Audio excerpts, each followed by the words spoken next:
Maraming salamat. Thank you, Secretary Romulo.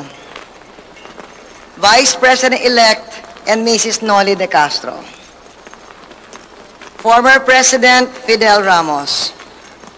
Senate President and Mrs. Drilon and the members of the Senate. Speaker and Mrs. De Venecia and the members of the House of Representatives. Chief Justice and Mrs. Davide and the Associate Justices and other members of the Judiciary. Excellencies, the Special Envoys and members of the Diplomatic Corps. Members of the Cabinet and their ladies. Other appointed officials. Mayors of Metropolitan Manila, governors and other local officials, the Chief of Staff of the Armed Forces and its men and women, as well as those of the police, members of the various sectors of society, fellow workers in government, mga minamahal kong kababayan, mabuhay ang sambayanang Pilipino.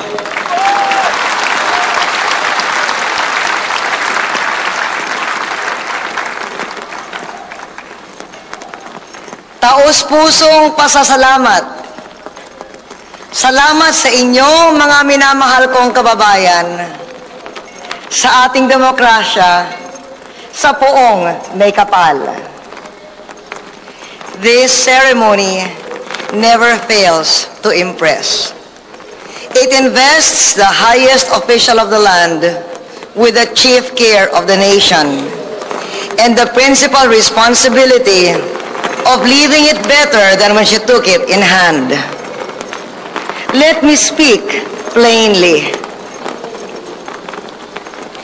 When I step down 6 years from now, this will be my 10-point legacy. I shall have created more than 6 million jobs. Perhaps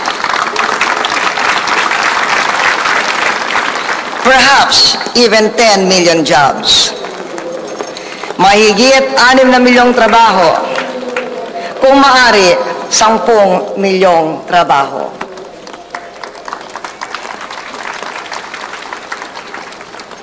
I shall have supported 3 million entrepreneurs by giving them loans and helping them become good managers. That way, we shall be establishing a deep foundation for a broad middle class.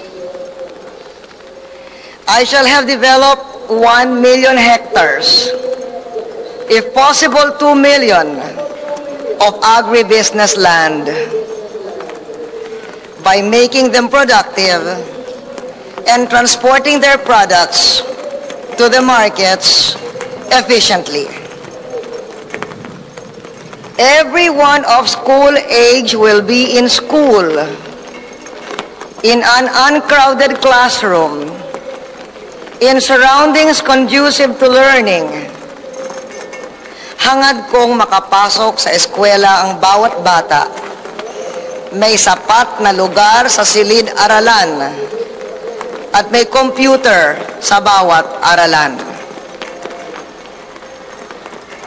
I shall have balanced the budget by collecting the right revenues and spending on the right things. The network of transport and digital infrastructure on which my government embarked in the last 3 years will have linked the entire country.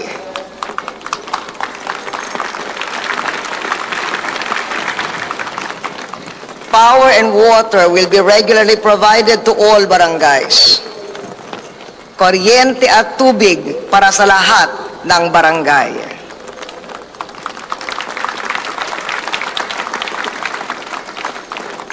Metro Manila will be decongested with economic activity growing and spreading to new centers of government business, and community in Luzon, in the Visayas, and in Mindanao.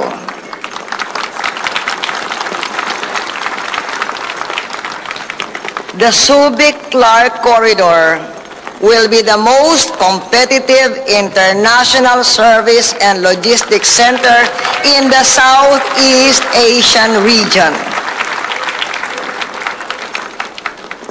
Elections. Elections will no longer raise a single doubt about their integrity. The electoral process will be completely computerized.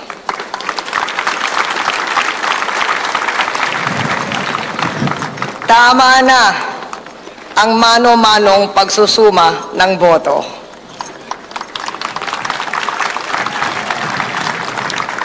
And long before that, peace will have come to Mindanao.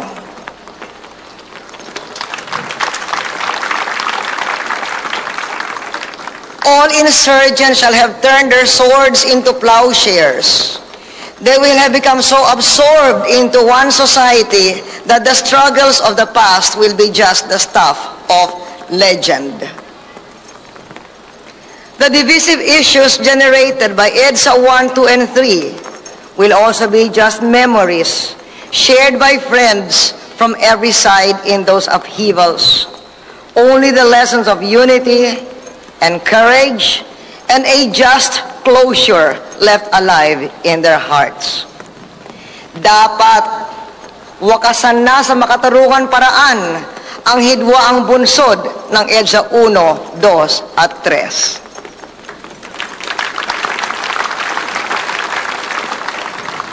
Higit ang nagbubuklod kaysa naghahati sa atin bilang isang bansa. Masiglang bayan tayo. Buhay ang demokrasya. Maalab ang puso ng sambayanan. Nasa pusod ng pagkataon natin ang sipag at tiyaga, pananampalataya sa Diyos at pagmamahal sa pamilya. Kilala ang Pilipino sa buong daigdig. Kilala sa matapat na asal, marangal na kalooban, matatag na pagkatao. We fight for what we believe in.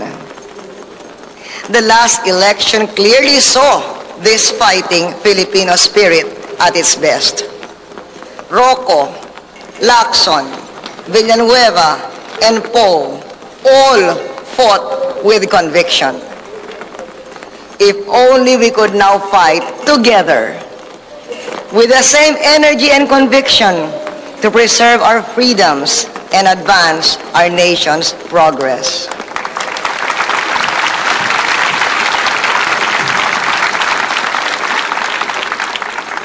We know now what we can do when we set our minds to it.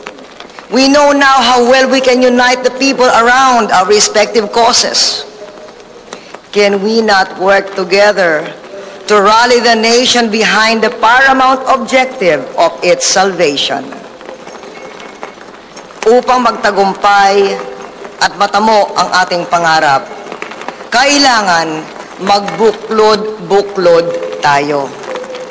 Magbaba ng mga hadlang na naghahati sa ating bansa. Magtaguyod ng kabuhayan para sa maralita, katarungan para sa lahat.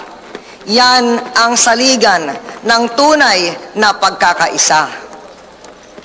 Our unity as a people will be defined by a strong vision for the nation, built on common values of hard work, shared sacrifice, and love of country.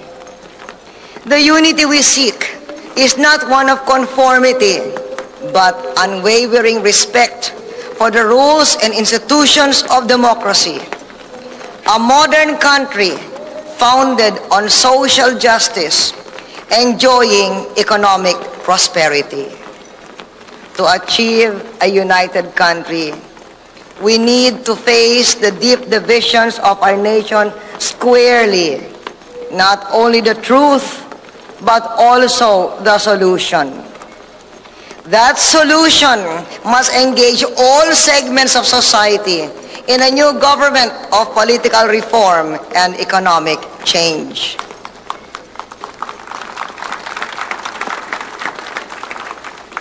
Our nation must embrace a vision of economic opportunity, social cohesion, and always and ever democratic faith.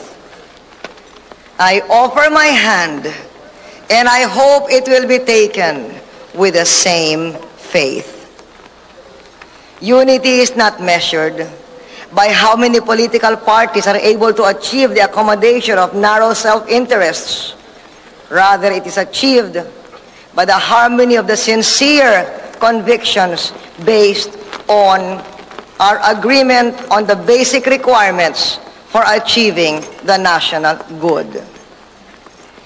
Hindi tayo hanay lamang na mga islang paligid ng tubig, kundi bayang pinagdurugtong ng karagatan at nagkakaisa sa mayamang katangian ng iba't ibang bahagi ng sambayanan. Hindi tayo pinaghihiwalay ng sawing pag-asa, kundi pinagbubuklod ng kaunlarang nating pinapangarap. Our ability to unify will be judged by our ability to come together under a common vision that will erase the divisions that hold us back as a nation. The government must make tough choices, but this I promise, they will be tougher on those who have it easy than on those who have it tough already.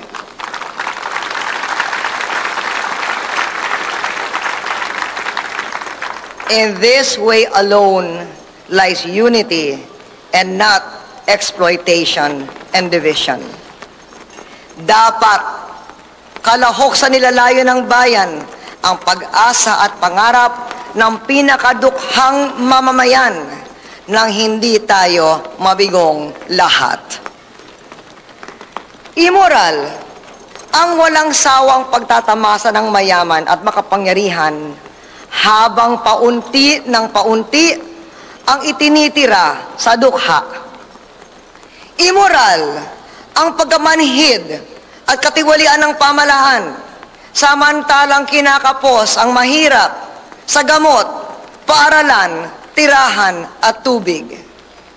Immoral na pabayaan ang mga kaaway ng ating demokrasya na takutin ang ating mga anak, paralisahin ang ekonomiya at ipahamak ang ating kinabukasan dahil ang pinaka nahihirapan sa lahat ng ito ay ang mga maralita. Kaya narito ako ngayon. Taglay ang takda ng taong bayan upang pagbuklurin ang sambayanan at makibaka para sa bakong pukas para sa ating lahat.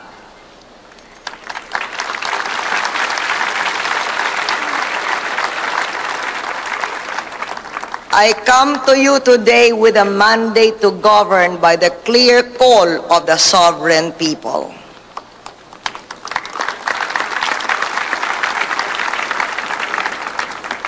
I pledge to bring you a pro-poor agenda that will lift up our poorest brothers and sisters, invest them with dignity, imbue them with hope.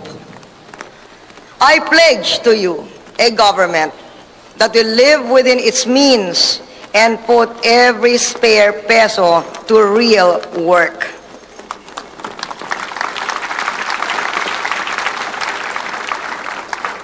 I pledge to reduce spending where government doesn't work and increase spending where government can make a difference for better.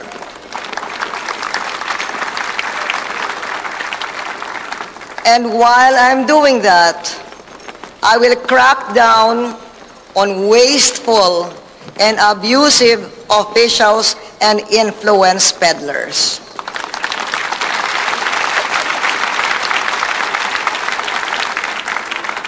I pledge to collect taxes mandated by law even as I stop extortion masquerading as tax collection. Pay your taxes. Don't pretend to be innocent when you are caught. I will crack down on tax cheats.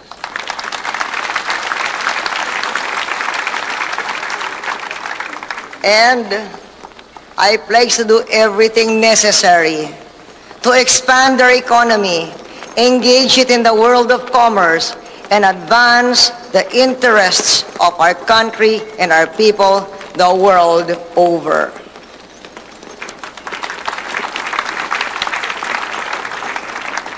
Ngunit para magawa kong lahat ng ito, kailangan ko kayo. Hindi ko magagawa ang lahat ng mag-isa. Kailangan ko ang bawat Pilipino upang magkaisa, makiisa, at isa-isang lunasan ang mga sugat ng kahapon.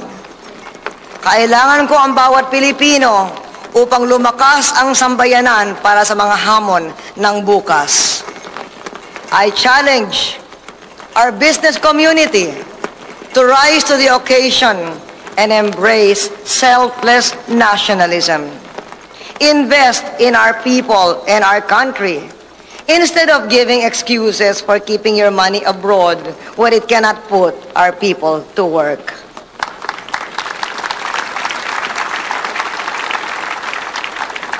I challenge our young men and women. There's a role to play in the recreation of our nation. Some in honest public service, most in productive private endeavor. Whatever it is you decide to do, let the greater part of it be for our country. It is personal patriotism, not impersonal free markets, that makes nations strong and great.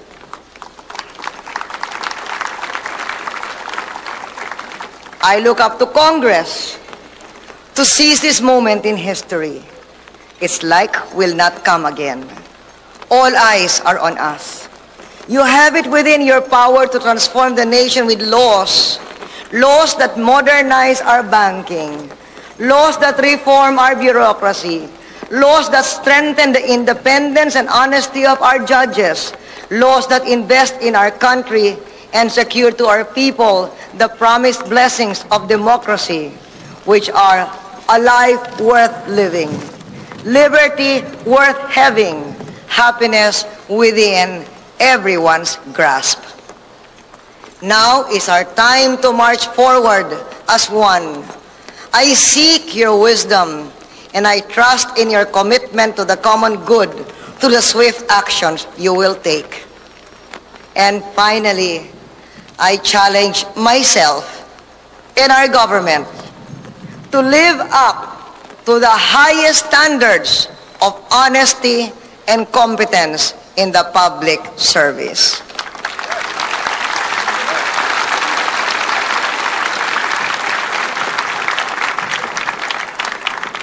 Araw-araw, gigising ako at kakayod para sa inyo.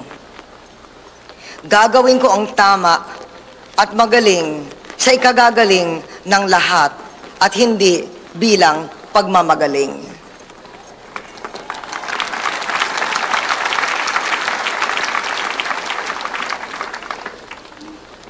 I shall make good and I shall do good for the good of all and not just for the cameras.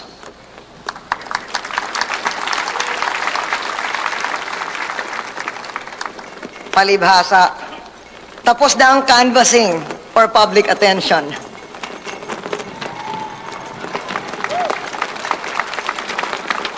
Inaasahan kong babangon kayo araw-araw upang tiyakin na tutuparin ko ang aking tungkulin bilang pinuno ng walang pagkukubli. Gagamitin ko ang tungkulin ng Pangulo upang itaguyod ang katotohanan at katarungan. Iniaalay ko ang aking buhay at yaman sa pagtupad sa katungkulang inyong itinakda. Tupdin niyo ang inyong tungkulin. gagampanan ko ang akin.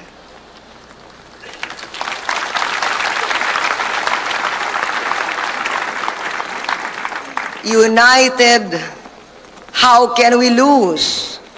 Together, we will prevail.